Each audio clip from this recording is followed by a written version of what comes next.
Assalamualaikum warahmatullahi wabarakatuh. Waalaikumsalam warahmatullahi wabarakatuh. So, good afternoon everyone. Okay.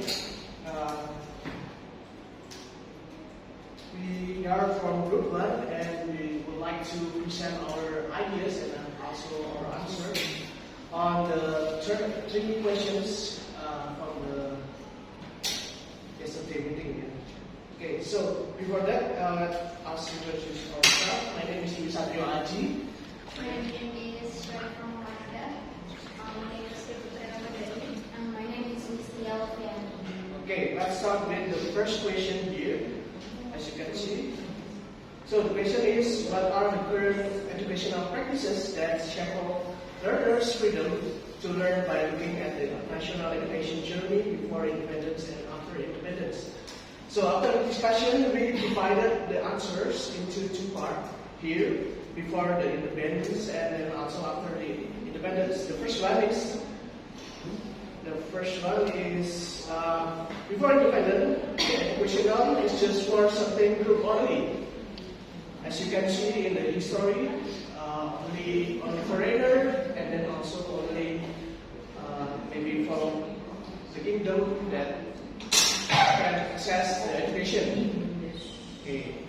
And then after independence, the system is changed to be so the education can be accessed for all levels of society. Okay.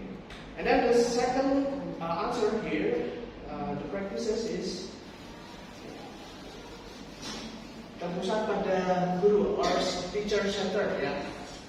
Maybe some of you know from the history that in the classroom, teachers always talk, and then the students should listen a lot. And then after independence, it changed into student-centered, yeah, especially in curriculum Merdeka. Okay, and then the next point will be explained by Matt. Okay. Next, the difference education before independence and after independence is use conventional media or textbook. I'm sure when we were high school, we have started, we were only focused on textbook or book from government and collecting assignment and getting grades or score. And before the digital era and the internet, access to information was limited. So the teacher are considered the only reliable source of knowledge. And the next, use media modern or digital. Now the teacher have to update to the variety media used for the learner. Because Belajar Dewantara Filosopi is changed. So education cannot be static or stopped in the period, but must follow the demands of the times. Next, the second question will be explained by Okay, next, are there any current models of education that you see that can release these networks that have not liberated learners?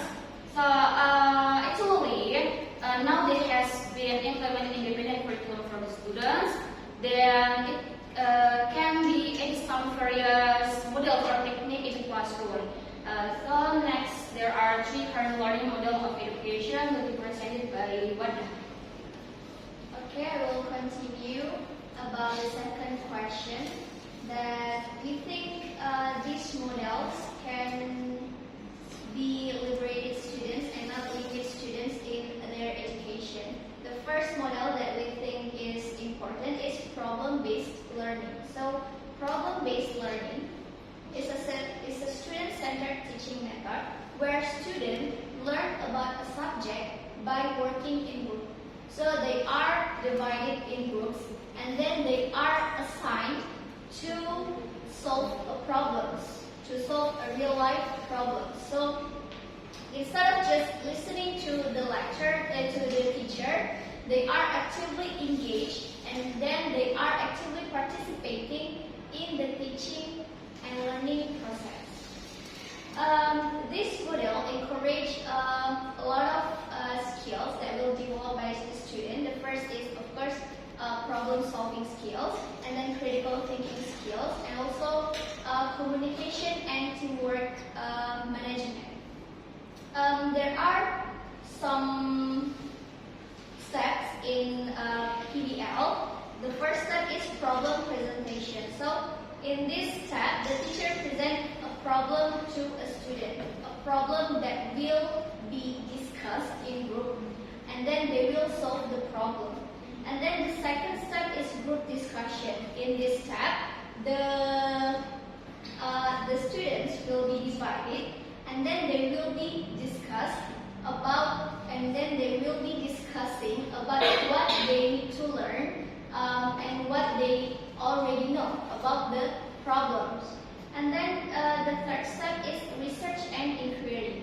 In this step, the students, they will research about the problem and then gather the information and then explore more about what they need to discuss related to the problem. And then the fourth step is solution development. So in this step, they will develop proposed solution based on their research. They will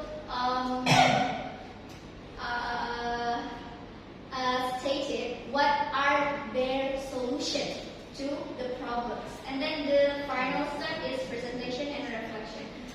They will present what they have discussed about the problems, and then they will reflect on what they have learned from it.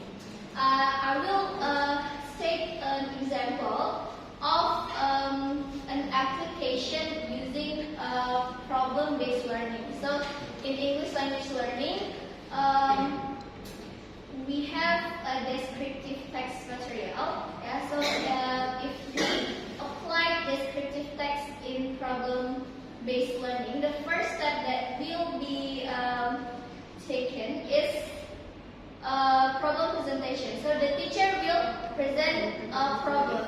In this case, the teacher will